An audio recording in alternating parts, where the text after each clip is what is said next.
The night his son put him out, Harlan Boyd carried one canvas duffel down the porch steps of the house he had paid off over 30 years. Nobody in the lit doorway behind him said a word he could use. He was 61, with $740 folded into his coat, and a railroad pension that came the first of every month, whether the world wanted him or not.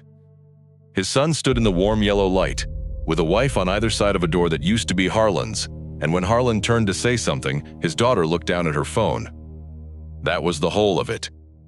2 blocks over, where the streetlights of the flats quit, a brick bakery had stood dark for 9 years, and inside its cold iron oven, a stranger named Willie Mers had walled up a secret before he died. What Harlan found behind that brick is the reason there is any story to tell, but it starts here, at the bottom of these steps, in the last week of October. Rundle, Montana, sat on the High Line, where the Great Northern had run its trains 100 years, and for most of that 100 years it had been a division town, which meant it had a roundhouse and a depot, and 3 churches, and enough work that a man could raise a family on a single wage. Harlan had done exactly that. He had gone onto the bridge and building crew at 26. For 34 years, he had laid and repointed brick for the railroad, the depot cornices, the roundhouse walls, the culvert head walls out along the section, and the retaining wall below the water tank that was still standing straight because he had built it straight. He knew brick, the way some men knew engines or cattle. He could put his thumb on a wall and tell you whether it had been laid by a man who cared or a man who was counting hours. It was not a thing anybody paid extra for, and it was not a thing that had ever once come up at his own table, but it was true, and it was going to matter more than he knew. He had married Marge Kessler in 1986 in the Lutheran Church on Ash Street, and they had bought the little house on Sly Avenue 2 years later, and it had taken them until Harlan was almost 50 to own it clean. They raised 2 children in it. Craig came first, then Lindsay 4 years behind him. Marge kept the books at the grain elevator and grew tomatoes against the south wall of the garage. And for a long stretch of years that was a whole life and a good one, and Harlan had assumed, the way a man does, that it would simply keep being that. Then Marge got sick. It took a little under 2 years, most of it spent driving to Billings and back, 300 and some miles round trip. By the end of it, the savings they had built $1 at a time were gone into deductibles and gas, and a hospital bed they put in the front room so she could see her tomatoes. She died in the spring, 4 years before the October when his son put him out. Harlan had not saved much since. A railroad man's pension is enough to live on, and not $1 more, and he had never wanted more. And after Marge, there did not seem to be a reason to. It was Craig who brought up the house, about 2 years after the funeral.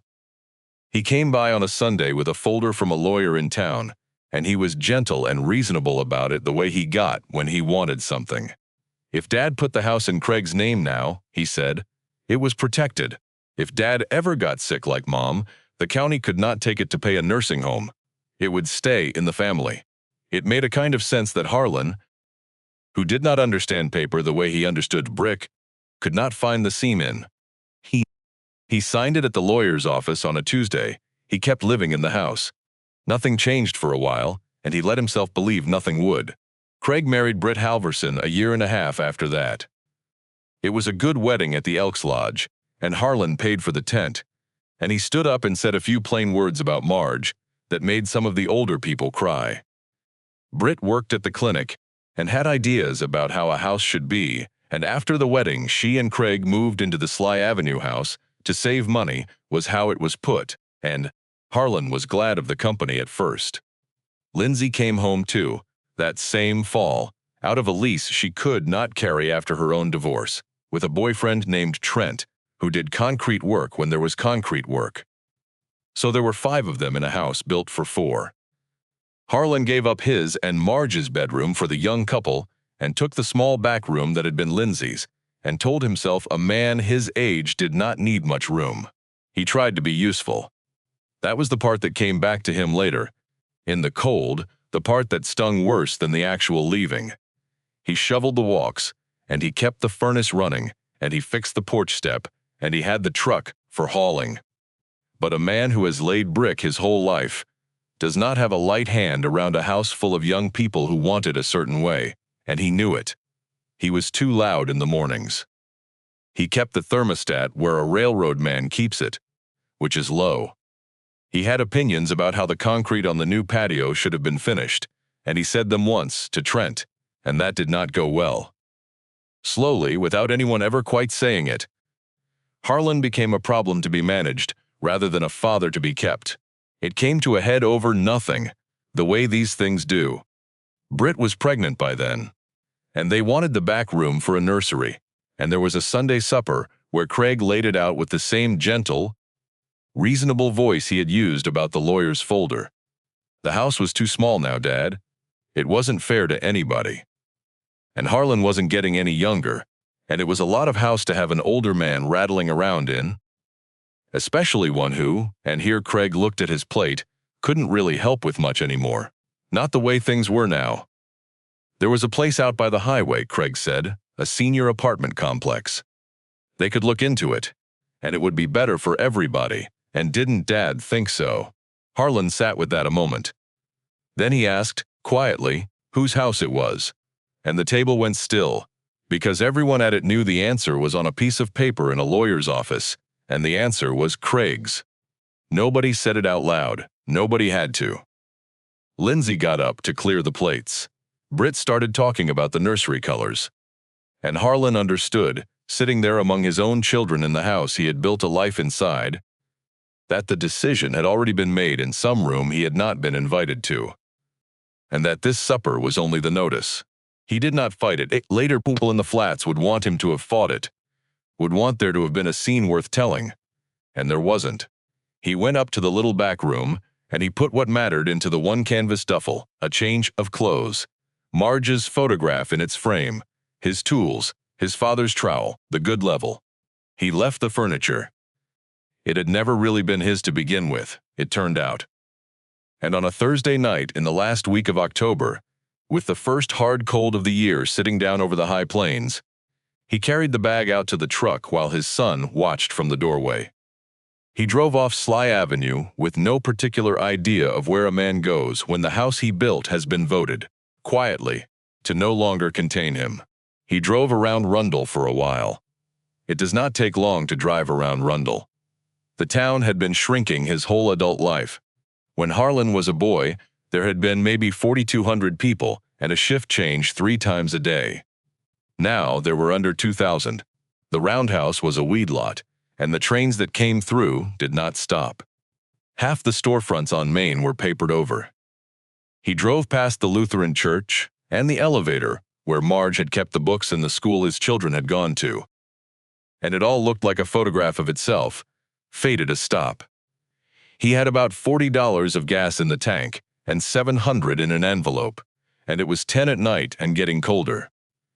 He was too proud to knock on any door in that town and say what had happened to him, so he drove down into the flats, because it was the one part of town where nobody would know him. The flats was the old railroad quarter, down under the grade on the wrong side of the tracks, where the Belgians and the German Russians had settled 100 years back to work the section gangs and the sugar beet fields. It had always been the poor end. The houses were small and close, and some of them leaned. And the yards had more dogs than grass, and the streetlights gave out 2 blocks in, so that the last stretch of Depot Avenue ran off into real dark.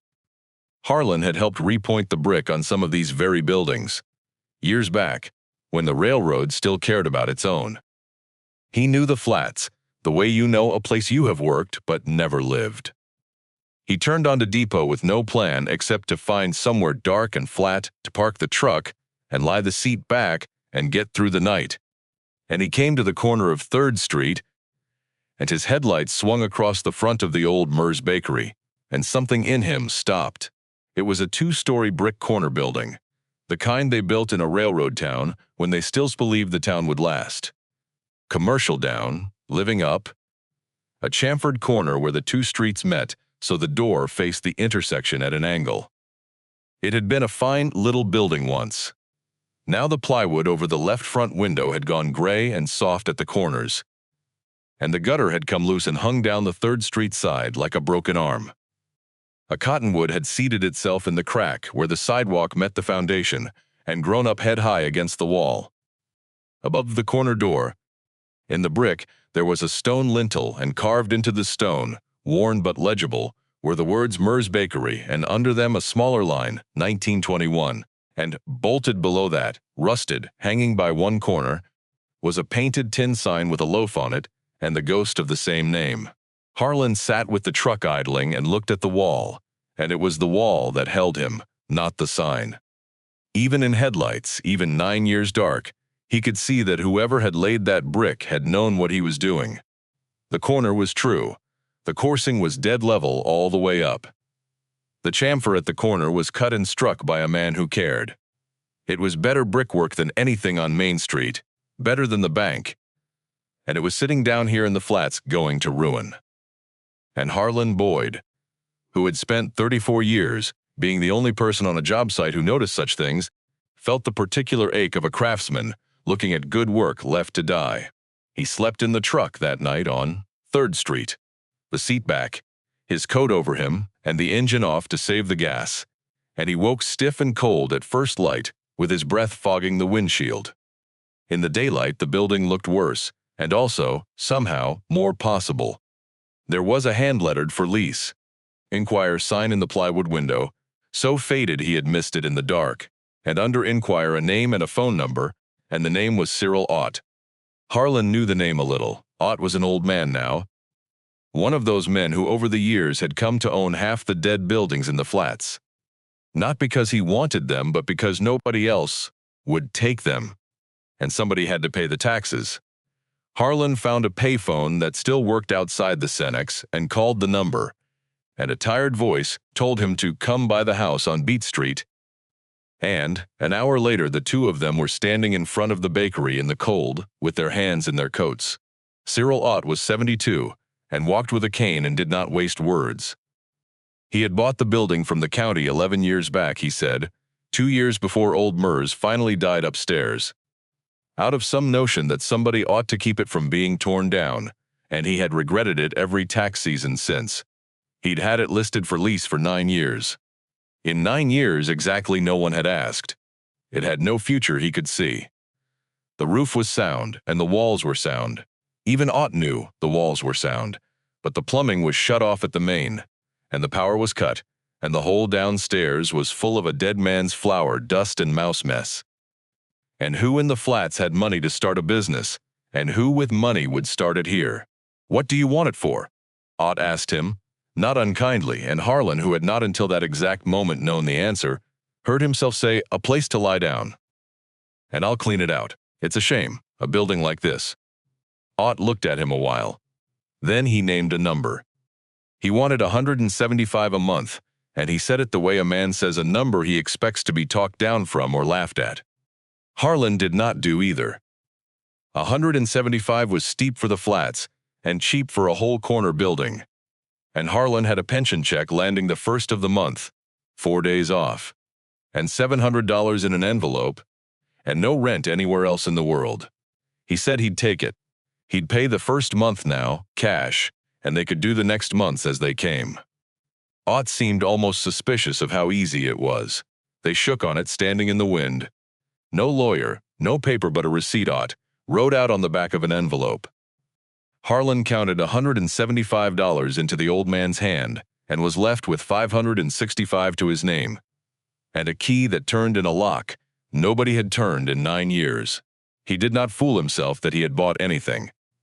He had rented a place to lie down.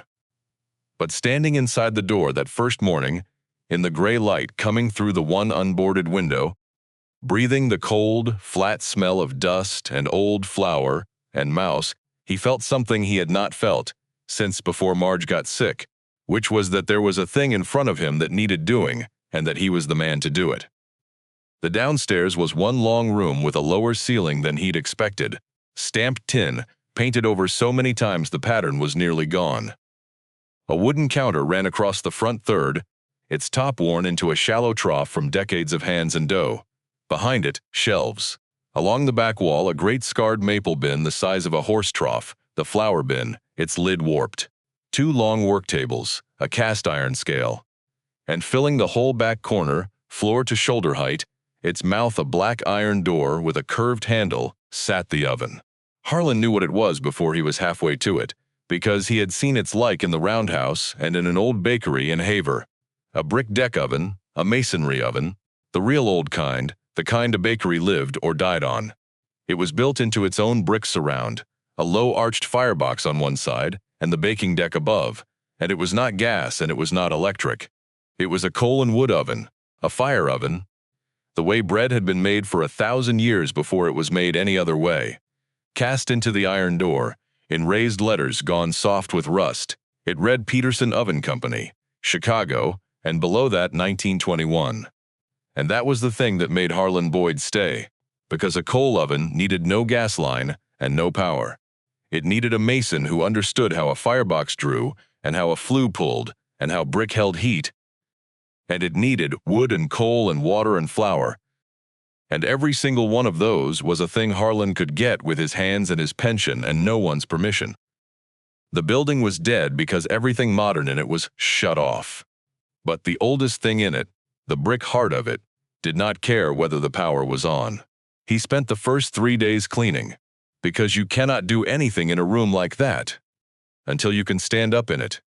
He hauled 9 years of mouse mess and dead flour, and a fallen section of tin ceiling out to the truck and drove it to the transfer station and paid $4 to be rid of it. He swept the maple floor down to the wood. He knocked the cottonwood out of the foundation crack and mixed a little mortar from a bag he bought at the hardware for $6 and pointed the crack shut because that was the kind of thing he could not walk past. He slept in the back on a bedroll those 3 nights, near the cold oven, in his coat. On the 4th day, the 1st of November, his pension landed. He drove to the big muddy electric cooperative office out on the highway and paid a $48 reconnect fee and signed to have the power turned back on in his name. A lineman came that afternoon and threw the meter, and a single bare bulb over the work table came on and buzzed and held. Then he went to the town water office and paid $60 to have the main opened, and stood in the back while the valve was turned and the pipes shuddered and coughed rust for a full minute, and then ran, cold and clear, into the deep enameled sink. Light and water. He did not need anything else turned on. The heat and the baking would come out of the same brick box in the corner, off wood and coal, the way it always had. That left him after the reconnects and the mortar and the dump fee and a tank of gas, with about $1,500 for the month, between the last of the envelope and the fresh pension.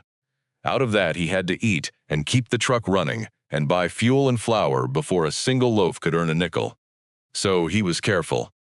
He bought a cord of mixed scrap slab wood off a man cutting up a fallen shelter belt for $30, and half a ton of stoker coal from the last coal dealer left in the county for $55.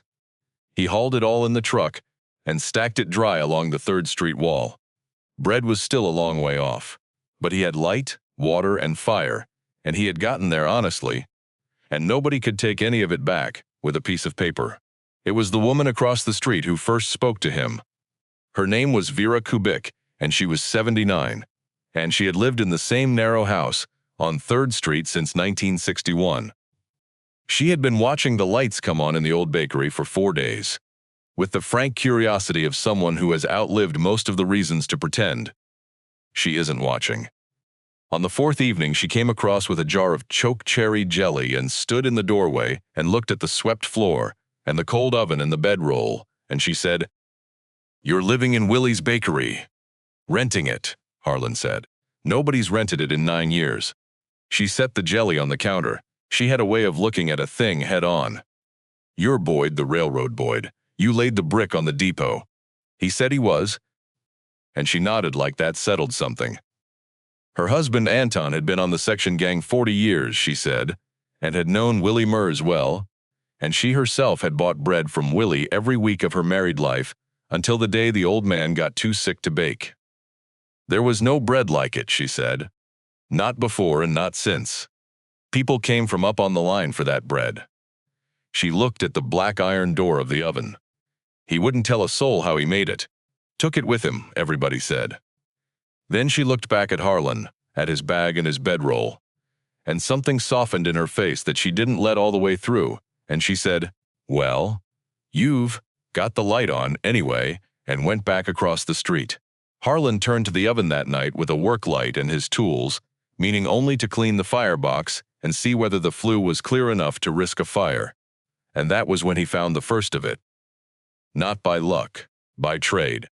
He had the firebox swept and the ash door off and the work light down inside, checking the throat of the flue for a bird's nest or a fallen brick. He was running his bare hand along the inner brick the way a mason does, reading it, and on the right-hand flank of the firebox his hand stopped. He brought the light around. There, low on the side wall of the firebox, was a patch about the size of a dinner plate, where the brick had been relaid. Anybody would have run a hand right over it. Harlan felt it before he saw it, and then saw it plainly, and the seeing was the kind of thing only he could have done. The rest of the oven was laid in old lime mortar, soft and pale and gritty, the way they mixed it in 1921. This one patch was set in a hard gray Portland mortar, tight and modern, a joint from a different generation of hands, and the brick itself was laid wrong.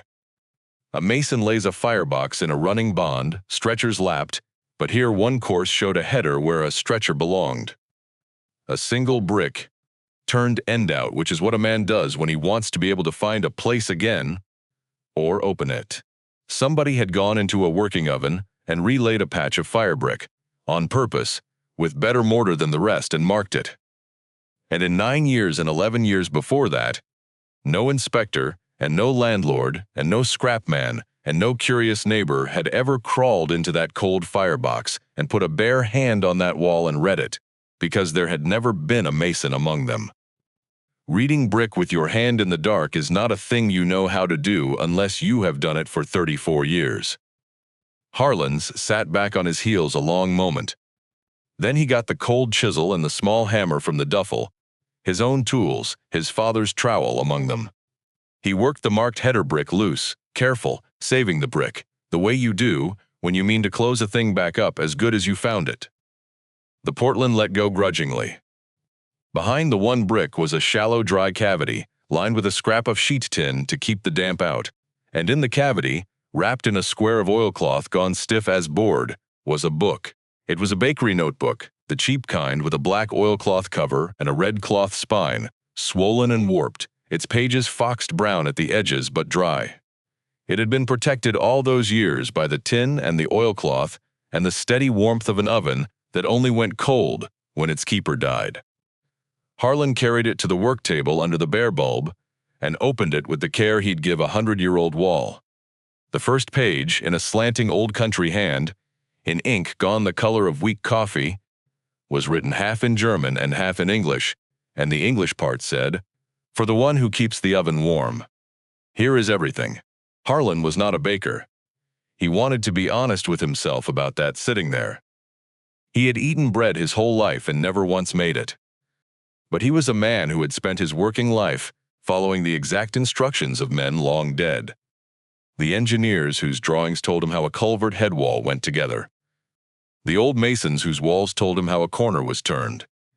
And he understood, in a way a younger and cleverer man might not have, that the notebook in front of him was a set of instructions written by someone who wanted very badly to be understood by whoever came after. It was not a secret hoarded, it was a secret left. Willie Mers had written it out plain, over what looked like years adding to it. The bread had no yeast in it, not the kind you buy. It was raised on a natural leaven, a living culture of flour and water that a baker keeps alive and feeds, that Willie called in his own hand der Ahn Schilgut, the starter, and there were pages on how to feed it and how to tell by its smell, and the way it climbed the jar whether it was ready, and how it changed with the seasons, sour in winter and quick in summer. There were the flour's hard red spring wheat, the wheat that grew right there on the high plains around Rundle, coarse milled, and a little rye for the sour. There were weights, not cups.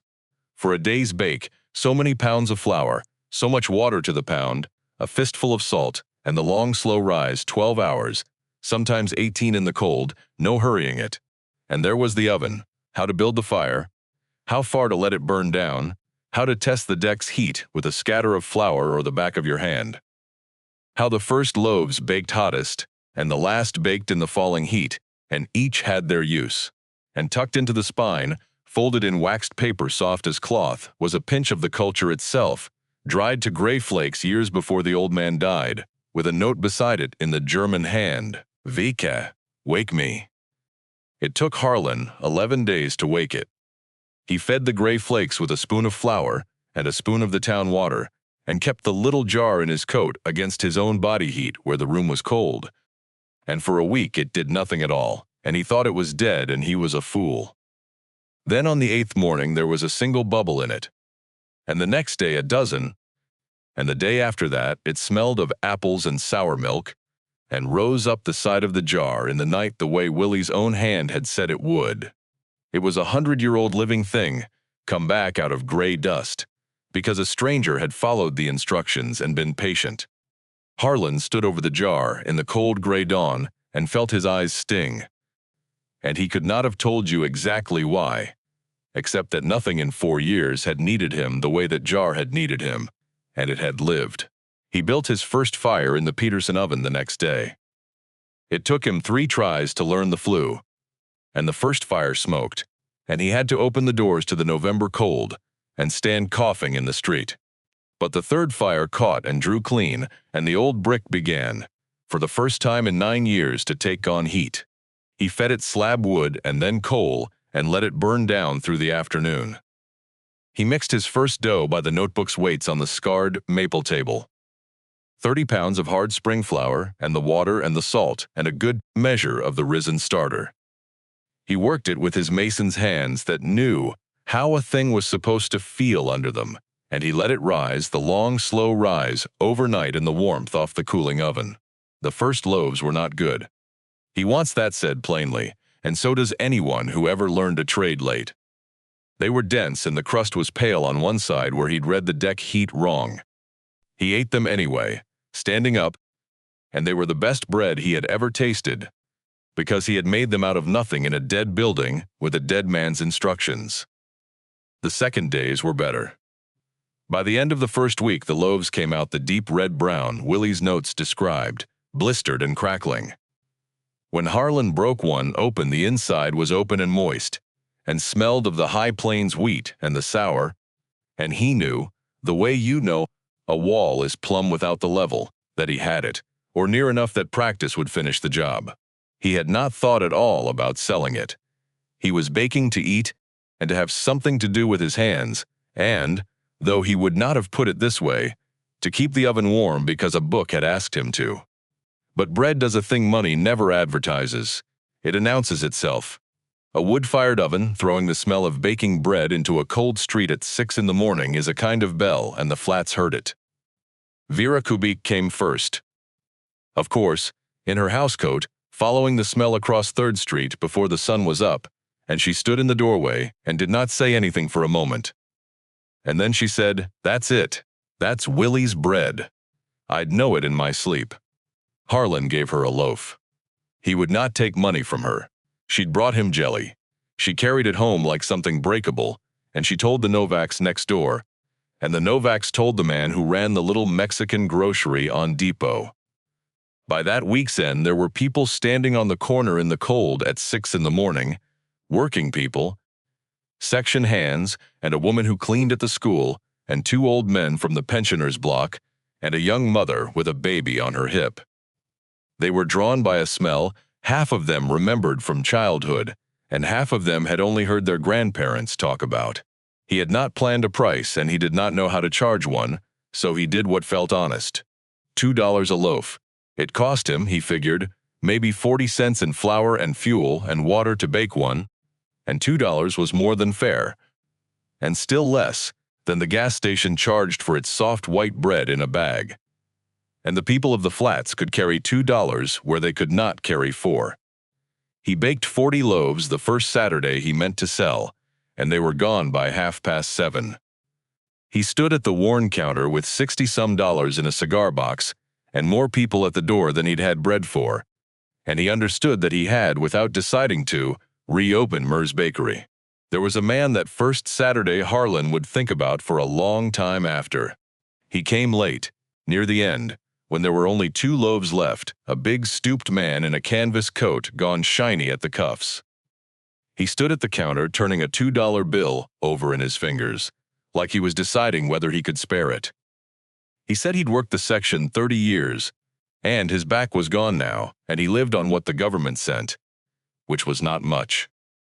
Then he said his mother used to buy from Willie Murr's when he was a boy, and that he had not smelled that bread in 40 years and had thought he never would again, and he did not get all the way through the sentence. Harlan gave him both loaves and would not take the $2, and the man went out into the cold holding the bread against his chest. Harlan stood there, understanding for the first time, in a way the notebook had not made him understand, that the thing he had started was not about bread and had never been about bread. November went that way, and the thing built at the pace a real thing builds, which is slower than a story wants, but faster than Harlan could quite keep up with. He learned to bake more. He was up at 3 feeding the fire and mixing, and by the second week he was making 80 loaves a day and selling them all. By the end of the month he had bought a second-hand dough trough and a set of proper linen couches for the rise off a restaurant auction in Glasgow, paid for out of the cigar box, money the bread had made. He kept his prices where the flats could reach them. He started a rye, from Willie's notes, for the German-Russian families who had grown up on it, and it sold out faster than the wheat. Vera Kubik took to coming over in the mornings to sit by the warm oven and tell him he was doing it wrong, which meant she stayed to help. And before long she was minding the counter while he baked, taking the money, giving people their bread, remembering everyone's name, which she did far better than he ever would, and people stayed. That was the thing Harlan had not expected and did not at first know what to do with. The flats was full of people the rest of Rundle had stopped counting. Old pensioners in the walk-up block on Depot, widowers. Section men too broke down to work and too young to quit. A couple of the younger folks who'd never gotten a start. They came for the bread, and then they lingered in the warm, because the bakery was the warmest and least lonely room any of them had access to for free. Harlan, who knew exactly what it was to have no warm room of your own, did not have it in him to move anybody along. He put 2 chairs by the oven. Then he put 4. Somebody brought a coffee pot. It was, he thought, just the natural drift of a warm place in a cold town, and it was that, but it was also something older, and he did not know yet how much older. Until the second thing the old baker had left him made him understand. He found it in December, and again he found it because of what his hands knew. He was emptying the great maple flour bin to scrub it out, before he filled it with a fresh delivery of hard spring flour from the Prairie Roller Mills over in Wolf Point, $42 for 6 50-pound sacks. When the bin was down to the last inch of caked old flour, his knuckles knocked on the bottom, and the sound came back wrong. Hollow and too high, and a hand's width shy of where the outside of the bin said the bottom should be. A carpenter might have missed it. A mason spends his life on the difference between where a surface is and where it ought to be. The false bottom in that flour bin gave itself away to Harlan the way the 13 unaccounted feet of a house had once given itself away to a finished carpenter he would never meet, as a simple matter of the inside not agreeing with the outside. He lifted the false panel out. In the shallow space beneath it, dry and flour-dusted, was a flat tin box, the kind that once held pipe tobacco, and under the box a stack of account books tied with butcher's twine. Harlan sat down on the baker's stool with all of it in his lap and untied the string. This was the second thing Willie Murr's had left, and it was not a recipe. It was a ledger. 40 years of ledgers, the earliest gone brittle, the dates in the same slanting hand. And it took Harlan a while, turning the pages under the bare bulb with Vera reading over his shoulder, to understand what he was looking at, because it did not read like the accounts of business. Down the left of every page were names: Novak, Reisig, Stavros, Kubik, hundreds of flats names, Vera's own among them, and beside each name, week by week, year by year, were loaves. 2 loaves, a rye and a wheat. 4 loaves the week somebody was sick. And in the next column, where the price should have been, most weeks Willie had written nothing, or had written a small figure, and then, later, in a different ink, drawn a line through it and written a single word beside it, Fair Gay Ben. Vera did not have to translate it, but she did quietly, and her voice was not steady. Forgiven. Willie Mers had been feeding the flats for 40 years. Not selling to it, feeding it. In the good years, the ledger showed people paying, a nickel, and then a dime, and then a quarter a loaf, and the shop making its modest way. But every hard winter, every year the beats failed, or the railroad cut another shift, or a family lost a wage, the price column filled up with those struck-through figures. And that one word, page after page, a man quietly carrying his whole poor neighborhood on credit that both sides understood was never going to be collected.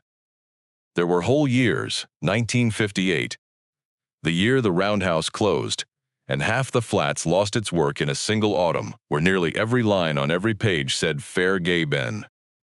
An old baker had simply kept baking and kept handing bread across the counter to people who could not pay, and had written Forgiven next to their names, so that no one would ever have to feel it as a debt, and there was more tucked in the tin box. A second, smaller book, and this one was not accounts. It was a kind of register of the back room. Harlan had wondered, cleaning the place out, why the small back room off the bakery had a bench worn to a shine along its front edge, and a bunk built into the wall, and a row of tin cups on a shelf, and a little cast stove of its own. Now he knew. Willie's small book listed, over the decades, the names of people who had slept in that back room. A man burned out of his house in 1962. A woman and 2 children the winter her husband left. Old section men with nowhere to go when they got too old to work and too proud to say so. Each name, a date they came, a date they left, and next to some of them, no leaving date at all, just a small cross. Because they had stayed until the end, and Willie had been the one warm thing at the end of their lives. There was one page in the small book Harlan came back to more than once. It was near the end, in a shakier version of the same hand, the writing of a very old man, and it did not list a name. It listed the winter of Willie's own last years, after the sickness had taken his legs and he could no longer lift a peel.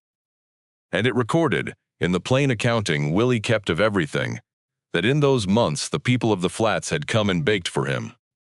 Vera among them, the Novak women. Men Willie had carried on credit in 1958 who were themselves old now. They had kept the oven warm for him at the end, the way he had kept it warm for them their whole lives.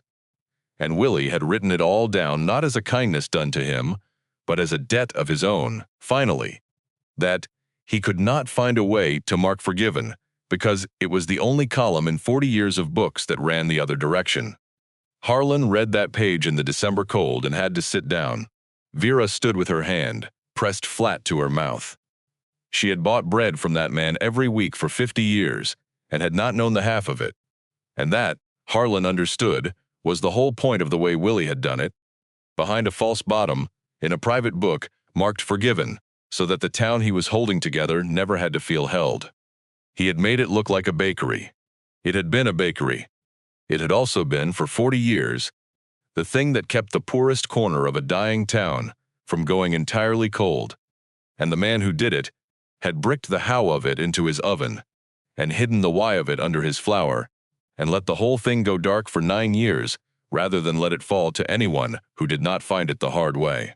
If you have come this far into Harlan Boyd's story, take a second and subscribe, because what happens next, when the people who put Harlan out on that porch hear there is money coming out of the old bakery, and come back to the flats to collect on being his family, is the part I have been waiting to tell you. Harlan did not change what he did with the ledger.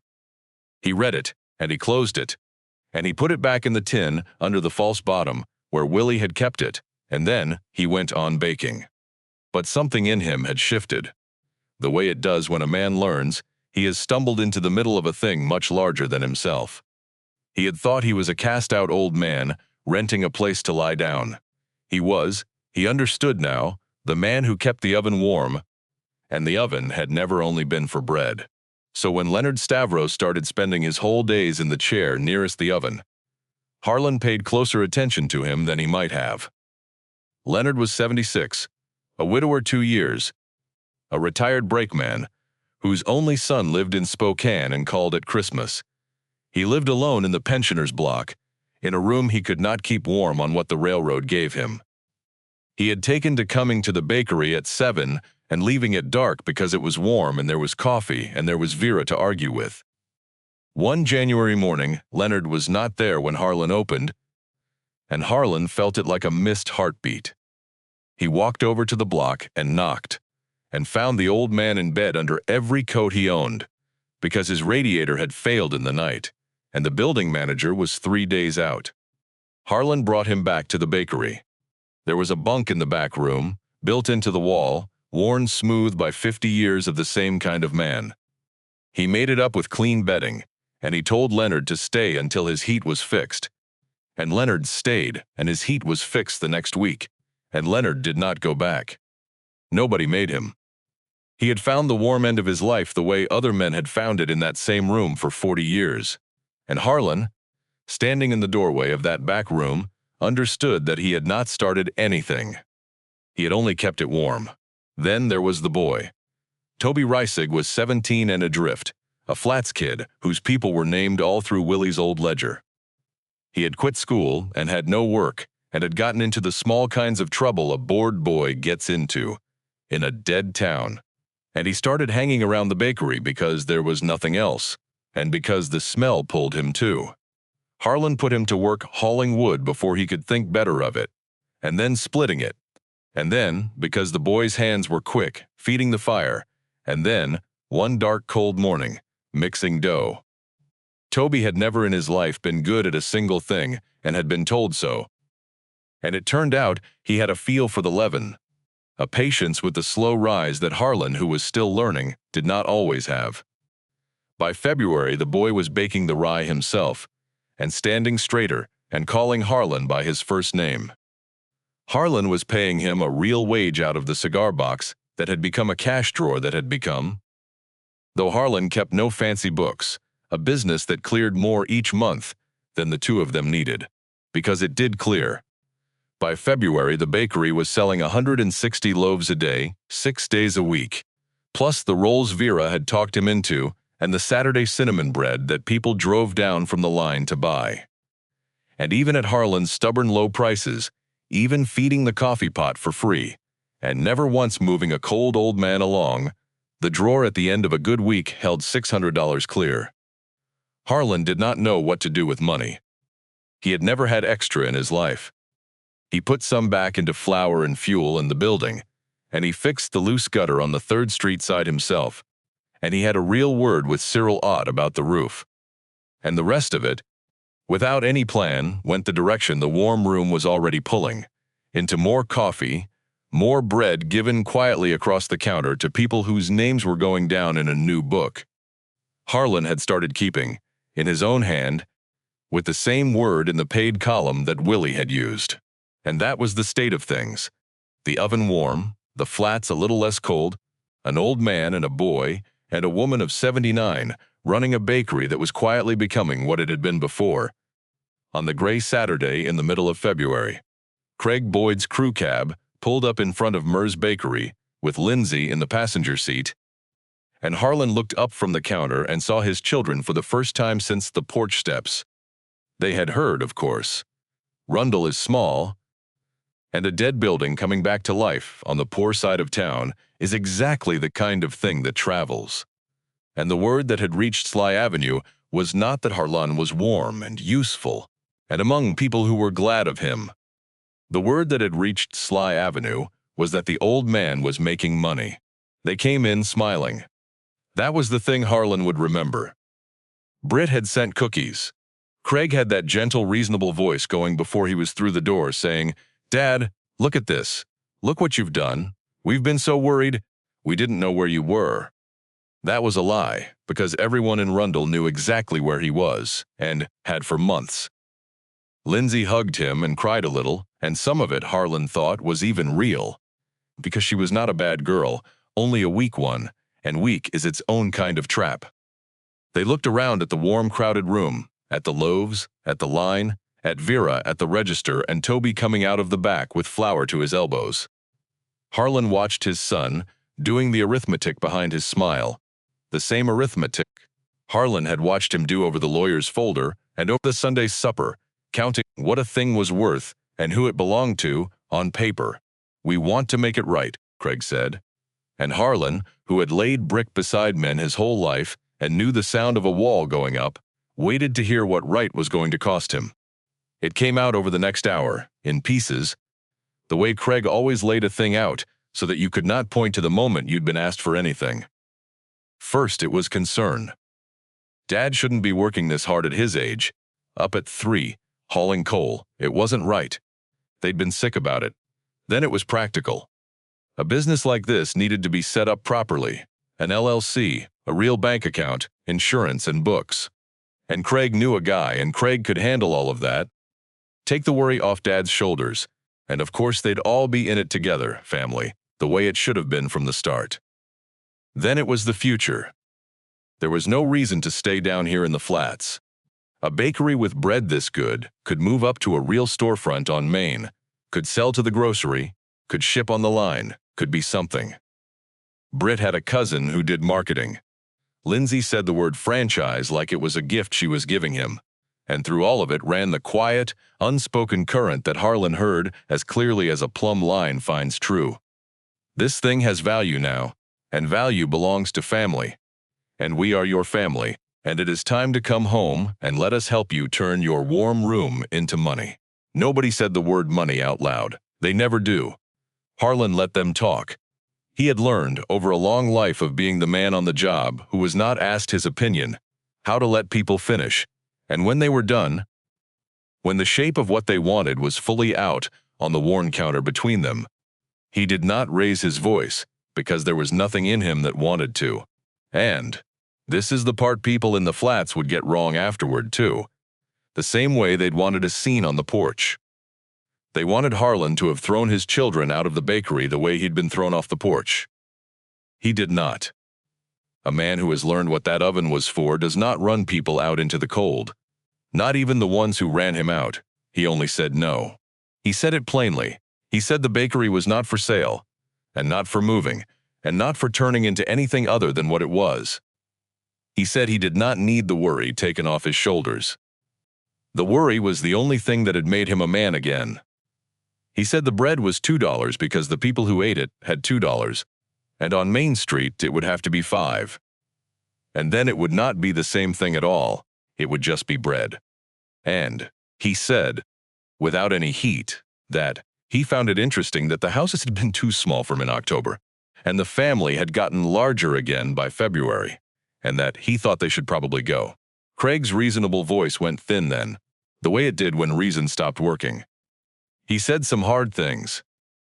He said Harlan was being stubborn and ungrateful, that they were trying to help, that Harlan was an old man playing at running a business and would run it into the ground, that this was exactly the kind of thing that happened when you let a man his age make decisions alone. And then Craig said the thing he had been holding, the thing he had driven down to the flats believing was his ace, which was that the building was not even Harlan's. That Harlan was renting month to month from Cyril Ott, that he had no lease worth the name and no claim on any of it, and that when Ott sold the building out from under him, or when Craig, who had money now, bought it, Harlan would have nothing. Wouldn't it be smarter to work with the people who could actually protect him? It was a good threat. It had the advantage of being true, or nearly, and Harlan felt the cold of it, because he had known from the first morning that he had rented a place to lie down and not bought anything, and that a handshake with a tired old man was thin ice to build a life on. He did not have an answer, and he might have had none. And this might have been a different and sadder story if Cyril Ott himself had not been sitting in the corner by the oven that whole Saturday morning with a cup of coffee and Vera Kubik, the way he had taken to doing lately, listening to every word. Ott got up. He came over on his cane, slow, and set his cup on the counter, and looked at Craig Boyd for a long moment the way old men look at young men who have just said something stupid with confidence. Then he told them the third thing, the thing not even Harlan knew.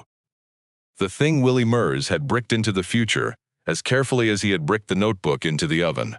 "You can't buy this building from me," Ott said, "because it was never mine to sell." He had lied a little. 9 years back, Ott admitted, or not lied, but let people believe the easy thing. He had told folks he'd bought the bakery from the county to keep it from being torn down. What had actually happened was that Willie Mers, 2 years before he died, knowing he had no family and no time, had come to Ott, who did the books for half the flats and was the nearest thing the neighborhood had to a lawyer, and had set the whole thing up. The building had been put into a small trust. Willie had left money with it, not a fortune, a few $1,000s, enough to pay the taxes and the roof for many years. And Ott had been the one paying them out all this time, quietly, which was why a building with no income had never gone to the county for back taxes the way a dead building should. And the trust had one condition, written in Willie's own hand, and filed with Ada Nybo at the town clerk's office, where it had sat for 11 years waiting for someone. It was a condition Ott now recited from memory, because he had read it many times wondering if anyone would ever come to meet it. The building, free and clear, would pass to whoever kept the oven warm, and the bread going through one full winter, not bought, not inherited, given to whoever, in Willie's words that Ott spoke into the warm, crowded room, keeps this a bakery for the people who have no other warm place, from the first snow to the last. Harlan had lit the first fire in the middle of November. It was the middle of February. The snow was still deep on 3rd Street and would be for 6 weeks yet, and he had not missed a single day. The room was very quiet. Vera had her hand pressed to her mouth again. Toby had come out of the back and was standing with a peel in his hand, not understanding all of it but understanding enough. And Craig Boyd stood in the middle of the warm bakery he had come to collect, holding a plate of his wife's cookies.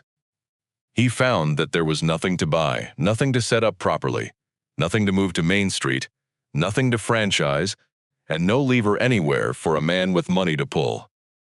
The thing his father had was not a business with a value that could be counted and claimed. It was a duty a dead stranger had left for the one person willing to be up at 3 in the cold to keep the fire in, and no amount of money and no LLC and no lawyer's folder could take a thing like that, because there was no paper on it that a court would care about, and there was nothing under it but the winters an old man had actually shown up for. Craig understood it, in the end. He was not a stupid man, only a grasping one, and Harlan watched the arithmetic finally come out to 0 behind his son's eyes. There was a moment where it might have turned ugly, where Craig might have said something that could not be taken back, and it was Lindsay, of all of them, who stopped it. She was crying, and this time it was not for show, and she said, "Dad, I'm sorry." And for once in her life she did not add anything after it. No because, no but, no room for a small figure to be struck through and forgiven later, just that. Harlan looked at his daughter a long moment and said that he knew, and that she could come and buy bread any Saturday she liked, at $2, same as anyone. It was not forgiveness exactly. It was the door left open a crack, which is all he had in him that day, and more than they had left open for him. Then his children went out to the crew cab and drove back up out of the flats to Sly Avenue. And Harlan turned back to the oven, because the 2 o'clock loaves needed turning, and the oven does not wait for anyone's grief. He kept the fire in through the last of that winter.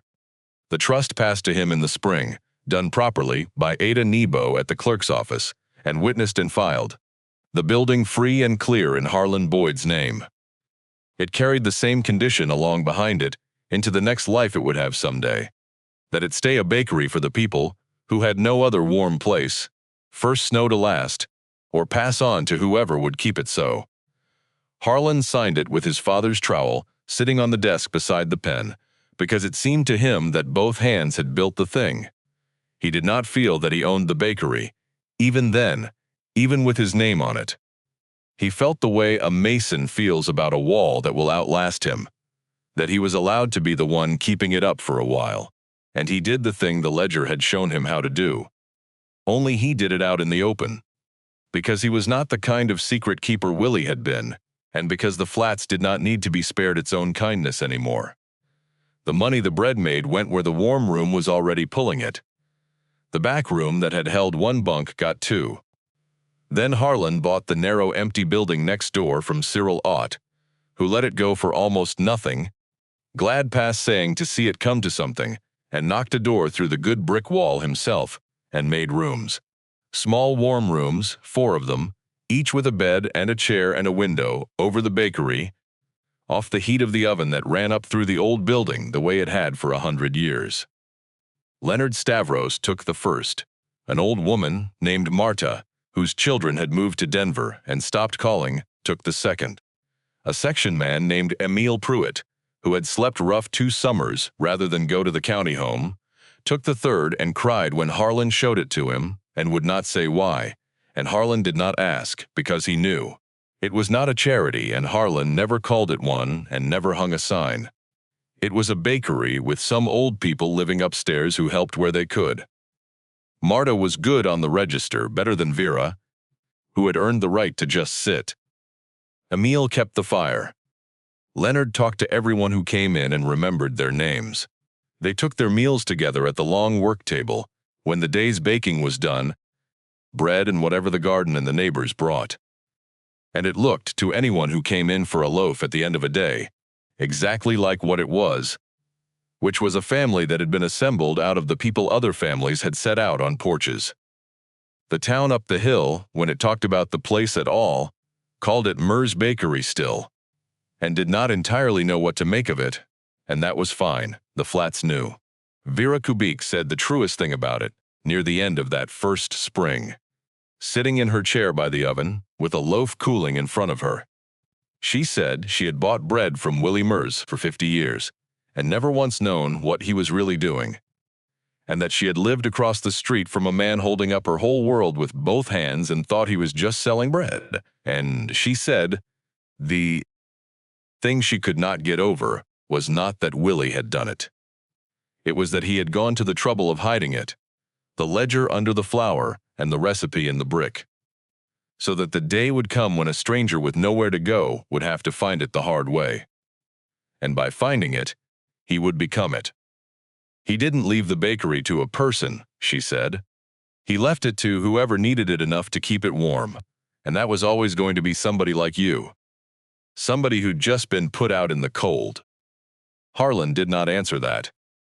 There was nothing to add to it, and he had learned from a man he never met that the best things are mostly done without saying. He was up at 3 every morning for the rest of the years he had, feeding the Peterson oven its wood and then its coal, mixing the dough by the weights in a dead man's notebook, waking the same living leaven every day that Willie had waked before him, the culture never once allowed to go cold again. The bread stayed $2. The coffee stayed free. The names still went down in the book, and next to a good many of them, in Harlan Boyd's plain blockhand, in the column where the price should have been, was the one word he had learned to read in another man's language and had decided to keep using in his own. Forgiven. An oven is a simple thing, when you get down to it. It only stays warm as long as somebody keeps feeding it, and the heat it gives off is not diminished by being given away. That is the whole trick of it. The thing money never understands, and a fire always has. Harlan Boyd was thrown out of a house he had paid for, at 61, with $740 in one bag, by the children he had raised. And he did not get his house back, and he never asked for it, and he did not spend 1 hour of the years he had left being owed anything by anyone. He kept the oven warm. That turned out to be enough to build a whole life on, and a home, and to hand on, which is more than most men manage, with far more than a dead corner bakery, and a dead stranger's kindness, and a pair of hands that knew how to read a wall.